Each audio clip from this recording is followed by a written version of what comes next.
This is the panel on trillions of lines of code and counting, securing applications at scale, with your moderator, Adrian Lane. Good morning. Just a quick reminder, I know they probably told you in every single other session today, or yesterday as well, to turn off the cell phones if you could. But yes, this is trillions of lines of code and counting, securing applications at scale. Our panelists today, we've got 4 great panelists, everybody deep in knowledge for code development and code management. On the end, we have John Johnson. He's a security manager for John Deere, manages security across 130 business units in 160 countries. Noted panelist, speaker, blogger. We're very thankful to have him on the panel today. Next to him is Alex Hutton, many of you know. Alex today asked me to introduce him as just a guy interested in risk analysis. That underserves him a little bit. You might know him as one of the co-authors of the Verizon Data Breach Report. I know him as the guy most likely to ask for a cocktail waitress on the panel. Jeremiah Grossman's next to him, CTO White Hat Security. Probably no introduction necessary, just simply one of the best minds in the entire world on web and application security. And here, Brad Arkin. Brad Arkin is a director of product security and privacy at Adobe. He leads the secure software engineering team, formerly of Symantec, AtStake, and Cigital. That's our panel. I'm Adrian Lane. I'm with a small security analyst firm called Securosis. They've invited me up here because I've been professionally coding since 1987. I've been the CTO or VP of engineering of 4 different startups over the last 12 years.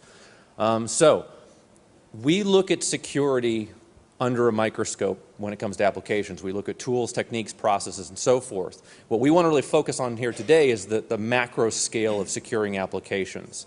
I've had this discussion with most of our panelists over one time or another, and I actually argued that we really could secure these applications. We could do things to train developers. The statistics have proven me wrong over time. So what I wanted to do is I wanted to ask the panelists, and I know that Alex and Jeremiah both have performed research in this area. Can you kind of frame the problem for us? I mean, how big of a problem is this? Is it getting worse? Maybe we start with John.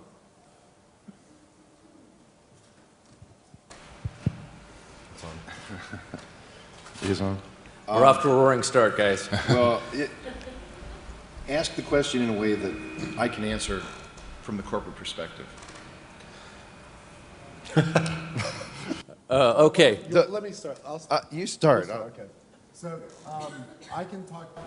Well, I don't even know which ones. Now both are on.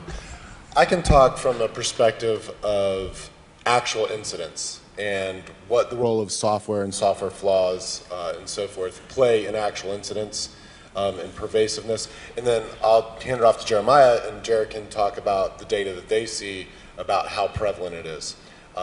Basically, we do a report at Verizon. When I was there, I'm no longer at Verizon. And the report is a summation of 1,700 incidents. And it's all the big ones and a lot of the little ones and so forth. And guess what? SQL injection, still huge, especially in incidents of magnitude. An incident of magnitude, by that I mean an incident where it really, really hurt the company. So yes, it's a big problem. It's a persistent problem. Yeah, I said persistent. If you have your buzzword bingo, you can knock that one off. And it's disturbing. Like Alex said, Alex and his former role at, I guess, Verizon to look at the incident data. Who's attacking who for what reason and how. At White Hat, we take just a different perspective. Our job is to assess websites, that small software security problem called web security. When we assess websites, we're up to a little over 4,000 now, but I want to, while it sounds like a lot, it's really a microcosm of the web. Right now, there's about 1 million plus websites that have SSL certificates of some kind, so that gives you a notion how many important websites are out there. And even amongst those 4,000, 7 or 8 out of the 10 websites we test have something seriously wrong with them, and usually for most days of the year. So you look at it, many of you were probably pen testers, and think about it for a moment, how many vulnerabilities you're finding in these websites that could potentially be exploited, and now multiply it by 1 million, and that's how many vulnerabilities exist. So somehow, some way, we're going to have to find them and fix them, and the question is, how do we go about doing that? That's one of the strategies. How do we go about finding them and fixing them? And hopefully, as we build the next generation of the web, maybe call it Web 2.0 or something like that. How do you? Did I get a buzzword? How do we make the next version of the web have less vulnerabilities? So let's turn this into a business context then, and I'll start with Brad. So you manage security teams in software development. Where do you start? I mean, how do you begin to address the problem? So for us, the first step when we look at the problem is, and we describe it as raising the security IQ across the company. And so where we begin is with education. And so if you go to a product team and you convince them that they need to do more for security and they don't know where to start or what to do, then it's unproductive because you just induce panic and nothing happens afterwards that's going to help the problem. And so education for us is the most important place to start. And then quickly thereafter, you have to work on aligning the incentives and making sure that you have a way to measure if we're doing good enough or if we need to do more or reel it in a little bit. So that's, step one is education. Step two is making sure that you have some framework that'll drive attention to this problem and make it a priority. And then after that, then you quickly have to decide how you rank the risk according to each of the different business drivers that you have, and then what is most important, and start to determine what is going to be good enough so that you know how far you have to push until you get there. So you're treating this as a corporate-wide problem? Yeah, well, so we've got at least a couple of different specific problems. So one is for a lot of the code that we write, we don't actually operate it in production. So it's code that we put into shrink wrap boxes or people download and run in their environments. And so we need to make sure that we understand what the threat landscape looks like in the uses where it's being put into production, and then make sure that we engineer it to the appropriate level for that use case. And then the second problem that we have is the code that we write, which we host and operate ourselves. And so these are websites or services like Omniture, and making sure that we understand what types of risks we're facing in production in our own environment is another problem. And then when you look across all the products and services that we offer, there's about 300 major brand names there. Some of them matter a lot for security, so things like Adobe Reader and Acrobat, and some are less so. So the world doesn't communicate through paintbrush files, and so malicious paintbrush files aren't as big a threat to Photoshop users. And so there's certain things that are more appropriate that we do for some products and less so for others. John, you want to pick that one up also? Yeah, sure. Where are you starting?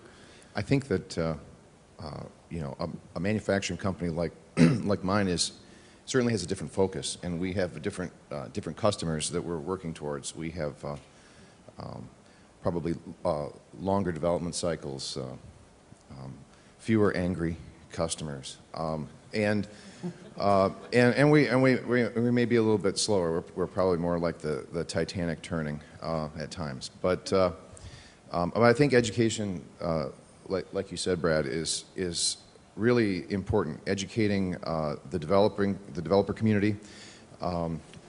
We have a lot of offshore developers, and educating, and developing standards and educating management. Getting the business to buy into security as part of the total cost of ownership. Did I get a point? Okay, I didn't get one there.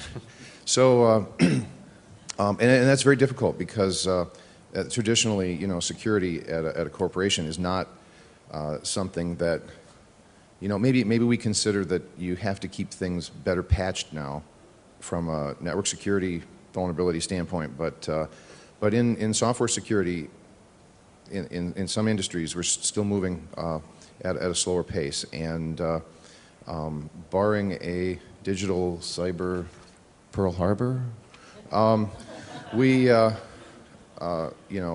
would really rather not have some kind of a big event drive the security budget, and so it's really demonstrating that there is a problem, ratcheting up, expanding the assessments, and trying to push security down further into the QA process, so we can do it earlier on instead of after the fact, which is frankly where I think companies like ours have to start. So I want to challenge the panel a little bit here, because the first couple of responses sound like the same thing I've been hearing for a few years. And I visit a lot of Fortune 100 companies. We're talking 30-year-old legacy applications, new web applications, older hub and spoke applications that got webified along the way, and quite literally millions of lines of code that are insecure. And education is great, but if that's the case, how are you educating these people? Because the software developers are not getting trained in college. I mean, they do not train software developers in college to create secure code. So what is your process to go about this education? Which pieces of education? Where are you guys starting?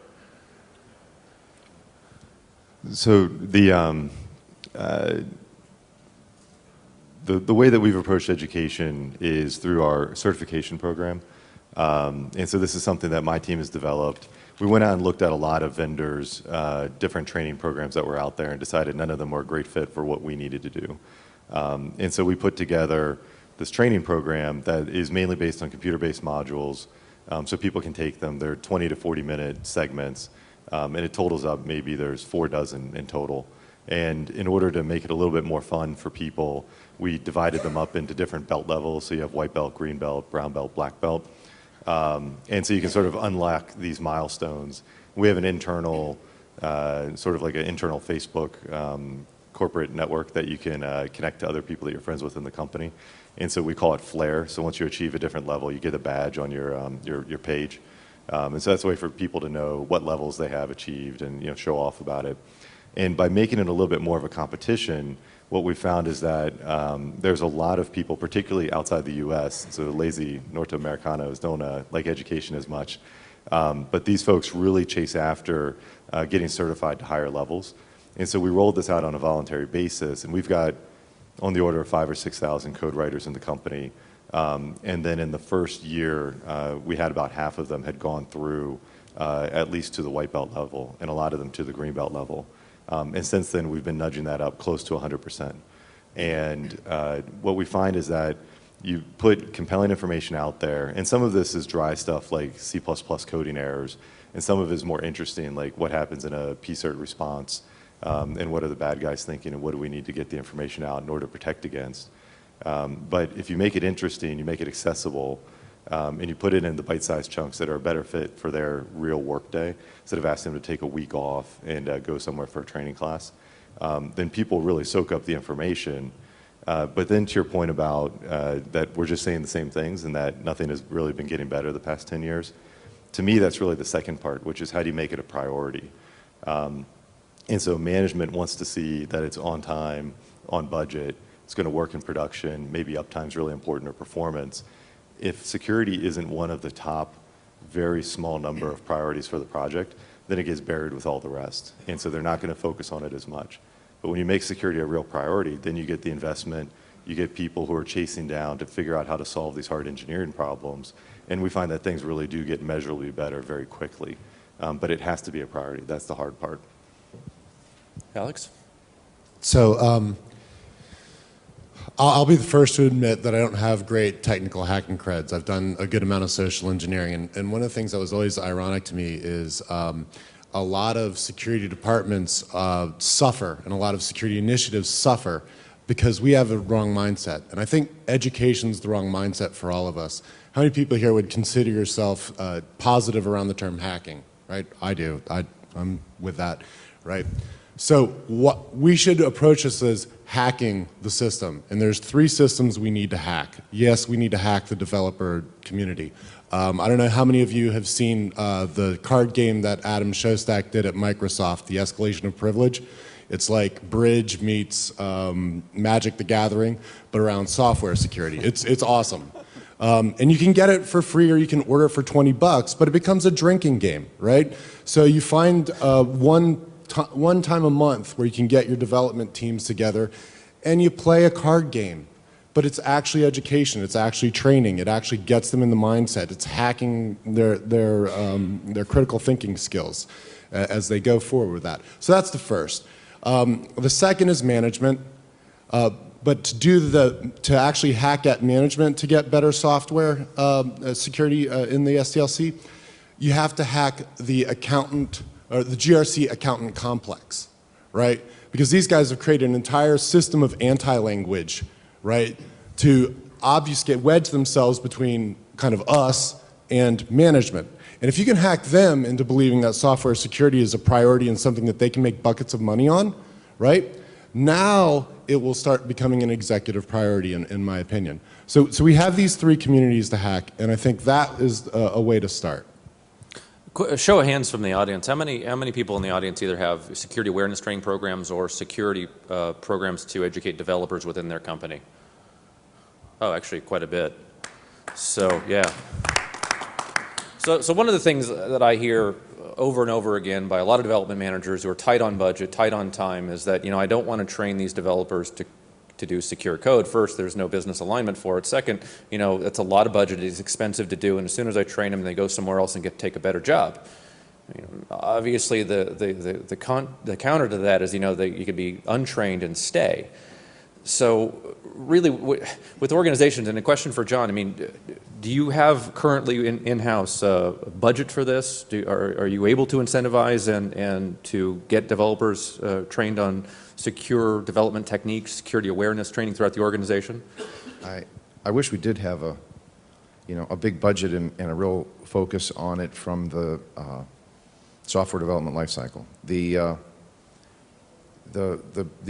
The approach that I've had to take is education leveraging things that we have.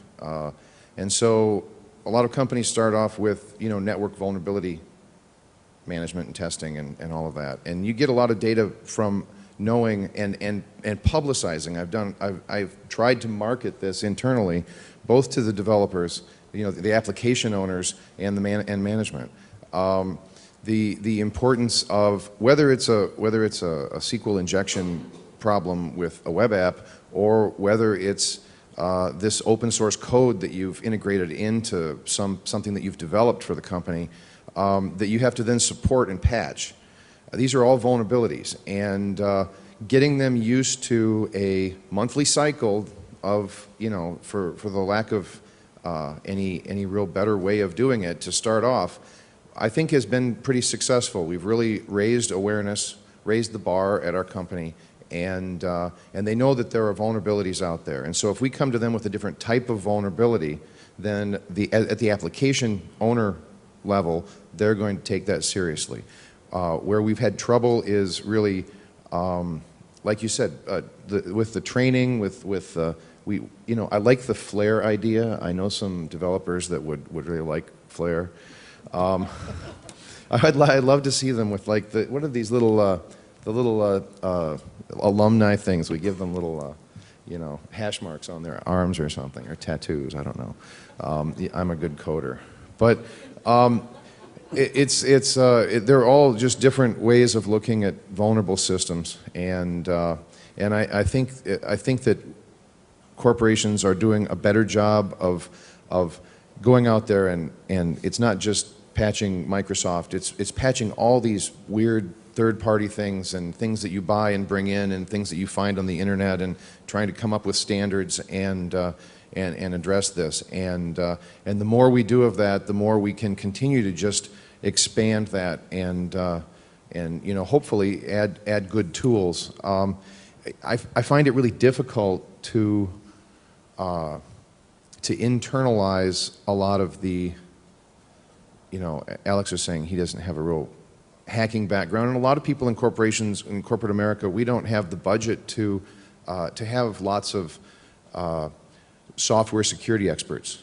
So we don't have a lot of the expertise in-house, and one of the things that we need to do is to leverage industry reports, examples of other companies that have had problems, especially competitors, and to go out and rely on third parties, outsourced companies that have that do thousands of pen tests a week, that have real depth, and at a company like mine, we might have somebody who sees the matrix and sits there and knows all these things that are going on, and then they retire or they, go to another company. And in other countries, So we really that's have actually that a good problem. segue, because I wanted to ask Jeremiah a question along this, because what I'm hearing the panelists saying is that training, education, awareness, and so forth, what I'm hearing in the analyst community is tools, tools, tools, tools. Now, granted, a tool's often only as good as the person behind it, but Jeremiah, your company is one that's going to rely on both tools and training and the expertise of the people in-house. So, I mean, what's the program like within your organization? Where's the balance point? Sure. So developer awareness and developer training is an amazingly vexing problem. Just, if nothing else, but consider the scale, not just software security experts, but, with developers too. There are 17 million or so developers in the world. I doubt even 1% have had professional security training. How do we train 17 million developers that are pumping out secure code all the time? And then we have this mobile thing where I don't even know if we call them developers who are writing these applications now.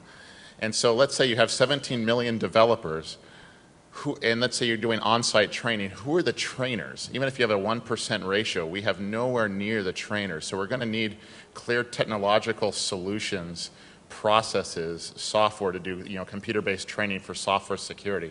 But that's that's the how. It doesn't really address the motivation. To Brad's point, you have to be motivated to want to develop secure code, and that's management down. So, to Adrian's question, how do we do it internally? The software expertise that we primarily require internally is the ability to break websites en masse.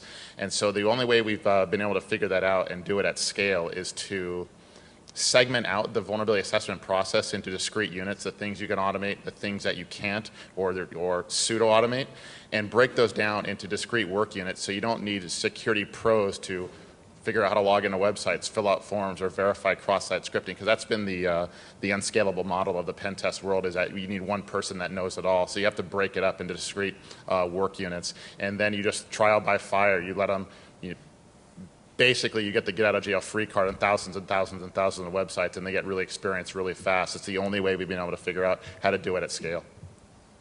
I just want to add to that. If your company thinks that you can buy a tool and push a button and the technology is going to solve your problem, then they're off base. But if we're going to deal with the scale of the issue, there's got to be some form of automation there, right? I mean, there has to be some... Automation is important because it's got to scale. Yeah. Right. So if we're talking about you training 17 million developers around the world, I mean, there's got to be a balance point here somewhere. Because I'm hearing other analysts in the community saying, that the developers will never get there. It's the same problem. We can't fix the code simply because there's too much of it. We're not going to train the developers and get them up to speed for the same reason. So let's push the security down in the compiler layer. Let's bolt a WAF on the front of our website. I mean, that's what I'm hearing. And there's a much more compelling business case in many ways. To do that, because it's a fixed sunk cost one time that WAF box is not going to leave my company. So business alignment, I mean, Brad, maybe you take this question. I mean, the business alignment aspects of it, how do you incentivize the organization? How do you incentivize the developers to actually create secure code? So I wanted to talk about the tools real quick. So we've seen tools to try to make the code better or perfect or bulletproof. Usually those things don't work in practice. But something that has been very successful are mitigation technologies which make the attacker's level of effort much higher in order to carry out an exploit. And so on the Microsoft Windows platform, you see things like DEP and ASLR are very effective in raising the cost to the attacker. And so the amount of time in front of the keyboard to take what would have been a vulnerable piece of code and convert that into a functional working exploit that's robust and reliable is now much, much more expensive for people who opt into these types of mitigation technologies. And so then with one of the Adobe products, Reader and Acrobat with version 10, we put in some sandboxing technology which leverages low rights mode on a Windows platform. And so even though there still may be juicy vulnerable code somewhere in the code base, it's now an extra hop in order to carry out a successful attack. And that's a lot more work. And so I think that there is a lot of future mitigation technologies and things in the compiler toolchain and the platform that can help a lot. But then to segue into the other question, making that investment to take advantage of these things or to try to do a better job in securing the code itself, it really has to be a priority. And that's going to be dependent on the business context of what the code is being written for. And so if I'm working in a bank, the arguments that I make that we should do more for security are going to be different than if I'm working, at a law firm or at a company like Adobe. So I've been at Adobe almost 3 years now. And when I first started, I cast a very wide net looking for ideas and motivations of what might really set the hook in order for us to get people to pay attention at the developer level to security. And we had pockets of teams and then individuals who are really passionate about security, but how do you make it a corporate-wide priority? And so I met with the corporate social responsibility folks. I met with the PR team. I introduced myself to a lot of folks very far outside of engineering in order to understand, what's your priority? What are you hearing from your customers? What can we do in order to make sure that the security that we're delivering matches the expectations and needs of the customers in their environment? And we finally latched on to a couple of things that really mattered to Adobe's business. And that is what we used in order to pivot up. And so now we have monthly meetings with the CEO where we get to present a dashboard about how all the product teams are doing. And when you get a red next to your product that gets shown to the CEO, it's not going to be read a month later. Things really change very quickly when you get that level of exposure to management. And then if the CEO ever gets a little bit tired, we have a standing slot at the board meeting in order to describe to the board members what we're doing there for security. And so that level of priority is what it takes in order to really make a big change, particularly when you've got so much inertia going in a particular direction.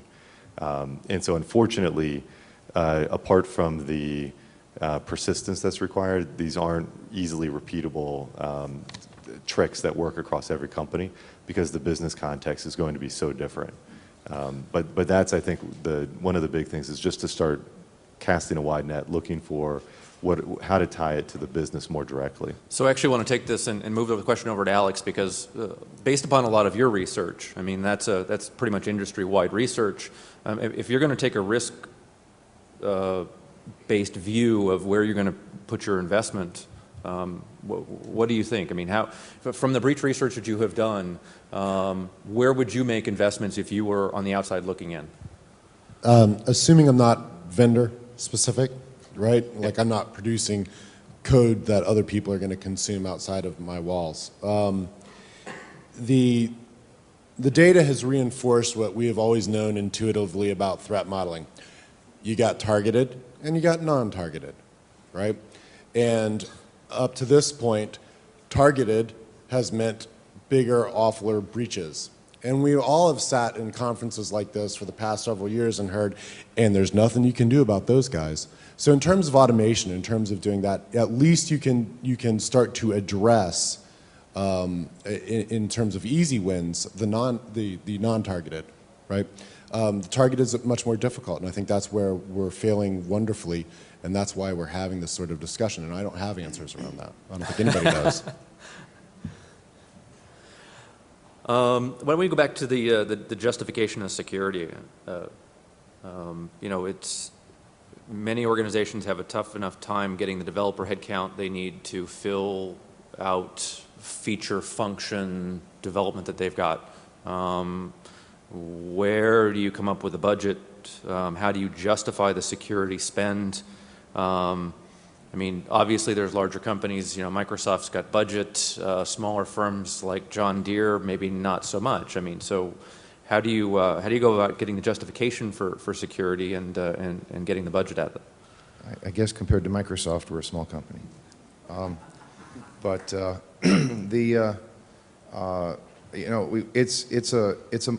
It's important that you market security inside your company and that you have buy-in from your upper management. And it's really important that you find out what it is that your CIO or your executives find important, because there's some aspect of security that is important to them, whether it's privacy or protecting intellectual property, or availability, or whatever it is, and take the marketing and present it to them in a way that is relevant to them. I mean, this is, I think, common sense.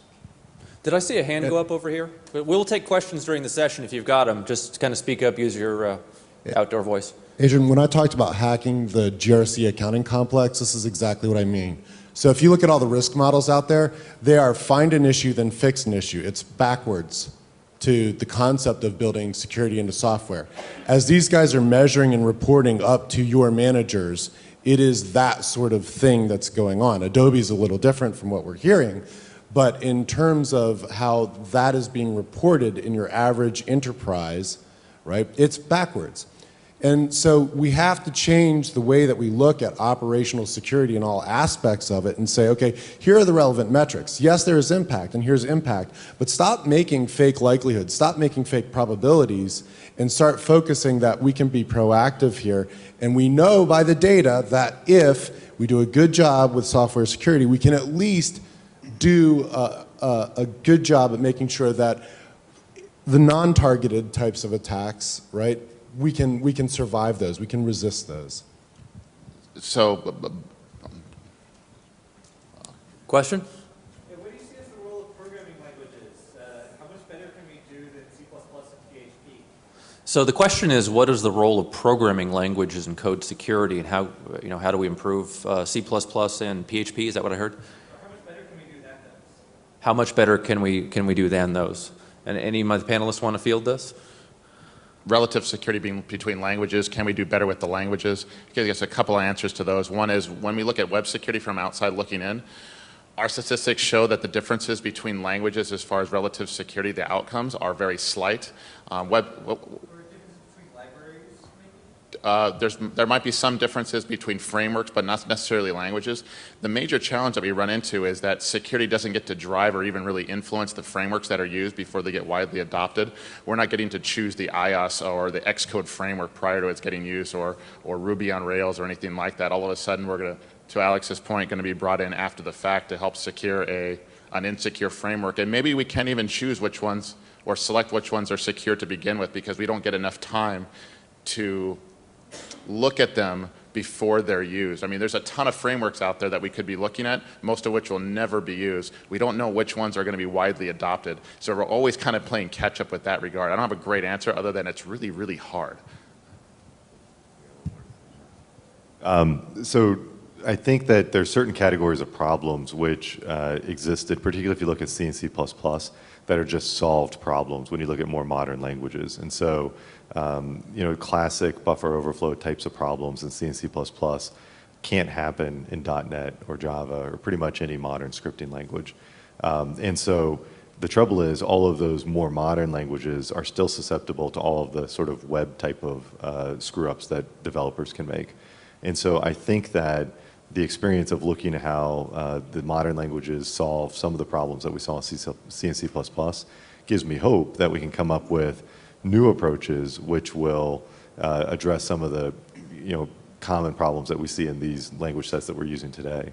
I don't know if I've seen a lot of active research that's going in a pragmatic direction on this. So that's something that's, I'm a little skeptical if we're going to see anything imminent to be delivered. But I think that's going to be a big part of it, is that when you look at the problem of the trillions of lines of code that have been written in C and C++ today, and you can't write even a 100-line application in C and C++ without having a lot of problems in there, no matter how many people look at it. And so getting modern languages which allow us to help cover up for human nature to make these little mistakes is something that's going to be a big part of the final answer to this problem. Question? Yes. Although you brought it up a little bit in terms of the application firewall, in terms of things and validation before it gets to the application, and having that as a service before it gets to the application. What about standard services that applications and developers could use?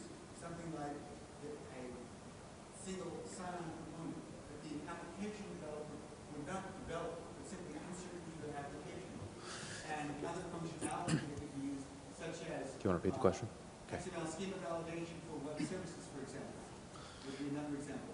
So to try to summarize that quickly, the question was about the use of standard components or libraries that do certain things like authentication and the benefits of that. And so I enthusiastically agree that that's a good approach.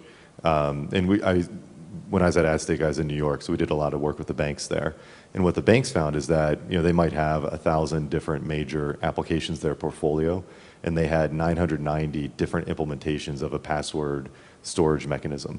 And they all had different credentials, and it was a real nightmare. And they found that everyone was doing it wrong. And so they said, well, this is ridiculous. Why are we repeating all of this effort across all of these different applications? So they extracted out the authentication mechanism, created a single password store, and made sure that they did it right, and they could focus a lot of attention on it.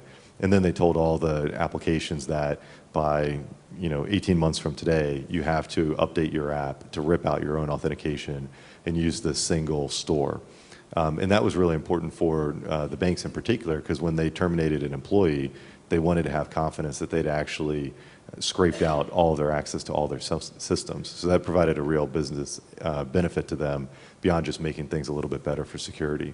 And it wasn't just authentication, it was entitlements and permissions, and they had a lot of other modules that were implemented by one team, done correctly, vetted very carefully, and then mandated for use across the whole company. And then we see things like OWASP has the SAPI API, so there's some cross-industry efforts to do similar things.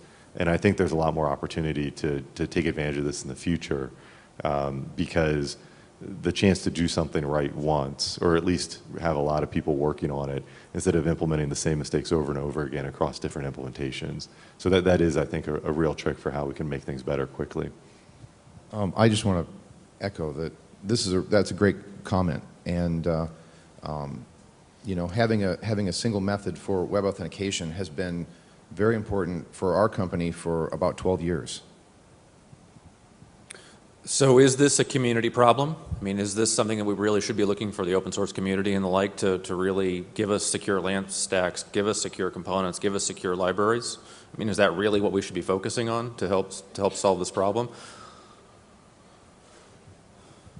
I don't think it's binary. I think that's a big piece of it. I mean, I've spent the last 5 years being the business owner for a really sensitive application that collects, incident data from LEAs, and I got to use some really hot-to-trot Rails app guys, and those guys just want to build Legos, right? They're not, gem here, gem there, and boom, there's your web app, right?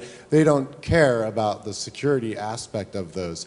But if the gems, and the code libraries they're using were inherently trustworthy, would have had a lot more trust with those guys. Cheap, fast, and easy always wins the day, and we see adoption for many of these programs because they're freaking easy to implement. They can do it quickly, and so most of those are inherently insecure. They don't have authorization controls. They don't secure the data transfers. My practical experience is very much in line with that. So what's not working? From your experience, I mean, what have you done and screwed up, and now you're moving forward? What can you give to the audience that avoid this at all costs? I have a lot of anecdotes on this. There's a few things that make sense at a project level, and they don't make sense at scale. And so my experience coming into my job at Adobe was working as a consultant, usually on a project-by-project basis, and occasionally, working with a company for a short period of time. And I had sort of an attitude that I could march into an individual product team and sort of whip them into shape, and then things would be better afterwards. And so there's a lot of things around manual code review, testing, and security quality assurance. And these things may work, and it may be satisfying that you can by hand find a bunch of bugs looking at a certain section of code. But when you think about how much code exists inside of even, Adobe's not a huge company, but we've got on the order of 1 billion lines of code in all of our products. And so you multiply how many man years it would take to go through all that by hand, there's no chance. And when you look at it, any time you spend on manual code review could have been better invested on some other quality process. So we've spent more time on code review, which in hindsight I would have wished we hadn't. And the other thing is that trying to use test results to demonstrate a business need really doesn't help at all. So if you go in and you do some kind of pen test and then you wave the report around and you say, you know, we found this many critical bugs and we found this many of this category of bug, and this should demonstrate to you that this is a priority. And they say, no, it just demonstrates that I'm going to throw this in the pile with all the other bugs I'm not fixing. And so unless someone convinces them that these bugs are not priority 3, but they're really priority 0 or priority 1, and just having a thick report on the table doesn't change any of that. So there is an important role for testing and pen testing, but it's not effective until you've got that priority in place where you know the results will be integrated and addressed quickly, or at least assessed and integrated into the rest of the bug fixing they have to do. So those are a couple of things. I could go on, so let me take a break here. Can I just make an add on to that just quickly? A comment that, I think that you're exactly right. And we have this focus on technology, and we have this focus on, we're kind of reactionary. And if we're talking billions or trillions, billions and billions of lines of code, we have to assume that there are vulnerabilities out there. There are flaws in lots. It's guaranteed. And so we need to have processes to respond. We need to have something, okay, what do we do when we find a problem? How do we address that quickly? Not do we just, run around in circles. And so I think having processes and being prepared to deal with that because it's inevitable is important. So to Adrian's question, what isn't working? And I think this touches on budgeting, which you covered issue, and risk management, which Alex mentioned. The way we do InfoSec budgeting industry-wide doesn't work. If you think about it, how IT business invests, you spend the least amount of your IT budget on networks, routers, switches. Then just above that, as far as your spend, you spend a little bit more on hosts and servers and desktops and things. And now if you collect all your developers and all the software that you write and the software that you acquire, that's by far the most that you spend on, by far the most that IT invests in. Now if you look at IT security and how IT security invests to protect the investment of IT, you spend the most on firewalls to protect the networks, what you spend the least on, followed by hosts. You buy AV and IDS and things like that. And then you spend comparably very little protecting the applications which drive your business. Congratulations, InfoSec, you're 180 degrees out of phase with the business.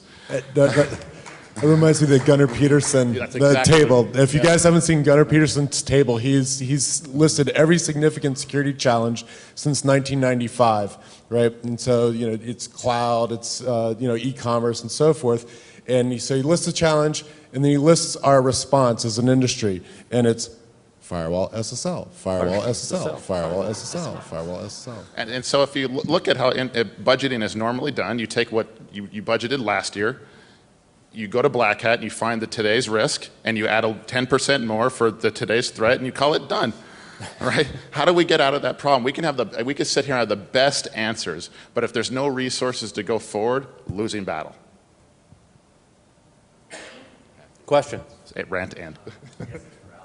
Do you have any insight into how many of the companies that do in-house development and end up on the Verizon report have in-house security initiatives for developers? Repeat the question, please. The question was, in the data sets that we have for incidents and failures, how many actually have in-house development staff and so forth? That's going to be, it's a changing trend, and that's the nature of the report because it's expanding out. It's a very small proportion this time. Most of the enterprises that we do, we will describe their organization as relatively sophisticated. But I don't have an exact number of that. Now, if you look at the data set and you see the huge bulge around level 3, level 4 merchants this year, yeah, those guys don't got jack. Jeremiah had brought up an interesting point. We both shared the vision that software development in many ways has mimicked the auto industry. The United States had basically invented software development in many ways, led the industry for a long period of time. We saw outsourcing happen. But with the auto industry, we saw a lot of companies do it better than we did. In fact, we are in many ways lower in quality, or have been in many cases, than competitors, which have opened up a door for them to do it faster, cheaper, and in some cases better. In software, we saw, especially the first tech collapse, a lot of software development go overseas. And we watch over the last 12 years or so come back to U.S., outsource to another country, come back to the U.S., outsource to another country. We really haven't seen any fundamental leap in the quality or the security of software, no matter where it's gone. So is there an indication here we just don't yet really know what we're doing? Is this a process issue? I mean, we have not seen a fundamental change in progress in this area. Yeah, so I think one of the things that I see that goes wrong in offshoring stories that end with a bad security outcome is there's very poor communication of the requirements up front. And so the product managers or whoever is scoping out what they're asking to get built offshore, they're very clear on latency, performance, uptime requirements.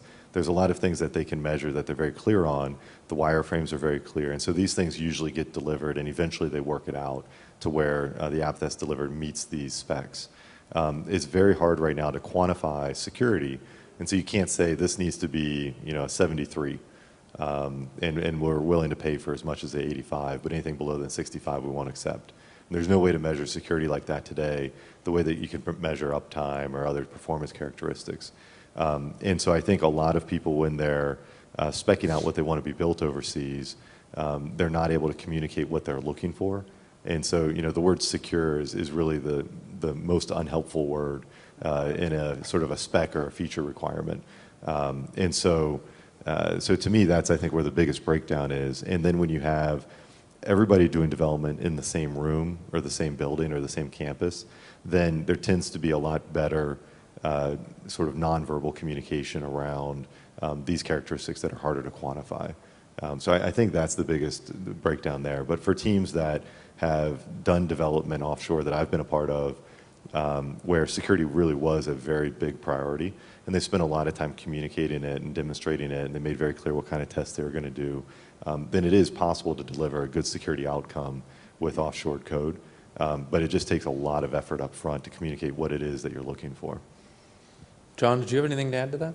No, that's the model that we followed, and we have competitors that have not been successful with offshoring, and we chose to extend our enterprise, and we have hundreds of developers in other countries that work for us and are a part of our team. And there's a big learning curve with understanding the culture, and the communication issue, I think, does add some complexity, but it's manageable.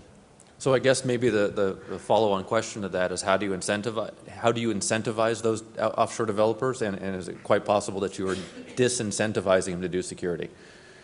There is the fear, the reality that oftentimes you train people in this area and they add it to their resume and leave and go somewhere else. And so I think retention is a concern. I think incentivizing them is a challenge, but I think it mostly comes down to clear communication of setting expectations, and I think driving projects from a central place as opposed to having things too dispersed. So what are the tricks I've seen now many times at organizations, large and small, actually most of the large ones, is that they define their metrics, what things they want to get better, whether it's number of vulnerabilities per line of code, window of exposure, time to fix, and they get their metrics down and they publish them, a security scorecard, very similar to Adobe perhaps, by business unit, and they publish them internally so all can see. So what happens is you have a natural, I guess, competitive incentive. No one wants to have the worst software in the business. And all of a sudden you go from a mindset where security is chasing the development groups, where the development groups are coming back to security going, how do I increase these numbers incrementally and not be the worst? Well, I think that can be applied to security metrics in general. Question.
So if I rephrase the question, why isn't the industry certifying the engineers in some sort of standardized way? Well, certifying developers in a similar fashion to the way we've done with engineers. And you know, engineering is a critical component of our business, and we have we have certified, trained, credentialed engineers. We have a mature QA process for engineering. We're very process driven. We have ISO standards, IEEE standards, and we have Six Sigma, and we don't have that same level of maturity on the software development side. And I 100% agree that's where we need to be, and I see us moving in that direction. But I would ask the rest of the panel what they suggest for how we get there. So I can share some anecdotes about how certification has been very effective for us internally. So we developed our own certification, and we're able to go to a product team now, and we'll say, what you're trying to do is very risky, or you're in a high threat environment, and so you need 2 black belts, a half dozen brown belts, 75% green belts, and 100% white belts. And the engineering VP looks at the team and says, well, you know, the white belts, I can just make everyone go through the training, but you know, brown belts and black belts take a lot of time, and we don't have them. And I said, well, you need them because you can't deliver a good product without that level of security IQ on the team. And so then they look around the company, and someone who's really into security but working on a product where security isn't as big a priority, maybe they've achieved a brown belt, and now you have career mobility because that guy will go over and snag them and say, hey, come over to my team because I need you to do security, and that turns the hobby into a career accelerator. And so that's something that's really worked well for us, and we can actually measure sort of the density of security IQ across product teams now and assess whether they're really trained up to the standards that they need. So this has worked well in our environment. The trouble is that the definitions for our certification criteria, we got to decide. There was no wrangling, there was no vendor influence, there was no one trying to get in their technology as something that was important for the criteria. So I think eventually moving from what we've accomplished inside our tiny little environment at Adobe towards something that works across industry, across companies, is a noble thing to strive for, but it's going to take years because all of the wrangling and politicking and complaining that'll happen, which we were able to sort out just in a 30-minute meeting just because we got to decide. But if you have 100 different companies contributing to this, it's going to take quite a while. But I agree that the benefits of what you've seen with other certifications do translate nicely to security. It's just the trouble of how to achieve that globally accepted industry level of certification is going to be tough, I think. Okay, so I'll be the negative Nancy. I see where you're going, and I like that. And my comment was going to be, cool, how do you make that not the CISSP? No offense to CISSPs. And all. That's exactly my comment, too. Because, I mean, there's lots of security training out there, and there's some very bad developer training where there's not much of it. What's there? I've led a lot of different teams in software development, and there was very few good training courses for developers to teach them how to code securely. And most of the ones I've seen don't really give them the essence of understanding how to threat model and how to look at code as an attacker is going to look at it, and really give them a sense of how they should be, fuzz testing or integrating testing from a security standpoint within their own development practices and life cycles. Question up front. So I had a thought, which is only that. When you were describing the comparing software development with auto manufacturing, I don't think software development is using a manufacturing model. I think it's using a literary model, in that 17 million people are each writing their own story. And that's why we're having so much trouble standardizing it, controlling it. When you said 17 million people, I thought, God, we have to stop those people from developing.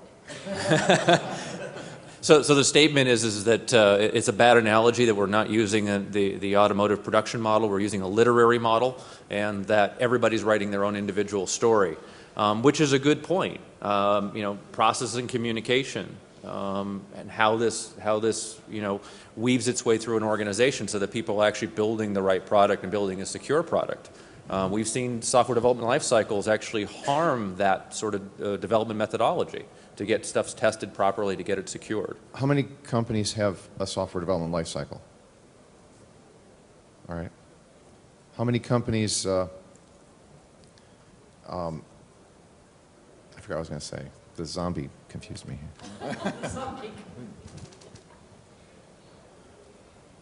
So We had one more. we got time for one more question, sir in the white shirt. Based on your experience, what is the better adopted on the SDLC, the static code analysis versus the dynamic? So if I heard the question correctly, it's based upon our experience, what's more effective, static or dynamic testing? Somebody on the panel want to take that? Somebody in the business of both now. I don't compare them. I don't compare and contrast them. I will not say one is better than the other. They both measure two very different things. Generally speaking, dynamic analysis is designed to measure the attacker, the hackability of an application, because they don't generally have the source. Static analysis is more based on defect. It can get earlier in the application before it's capable of running. So they will both overlap slightly in the things that they're able to find. So static analysis, you get early defect reduction. Dynamic analysis, you get hackability metrics. So just different measuring sticks to get more secure code. So one thing that we found is that the most important thing for developer morale is that the tests are repeatable and consistent. And so there's nothing worse than if you have a human tester come in, they find 8 bugs, and then the developers go and fix them, the human tester comes back, finds 8 more bugs, and then the bug count never goes lower. They get very frustrated with that process. So anything that's repeatable, so that they can feel like they're making progress and they're really chipping away at the problem. And it's okay if you do that for a while and then you like recalibrate the testing so that there's like a new set of bugs to look for. But they really like to see that their effort is chipping away and driving down the bug counts. And with that, we're going to close up the session. Thank you very much for the panelists and thank you, the audience, for coming.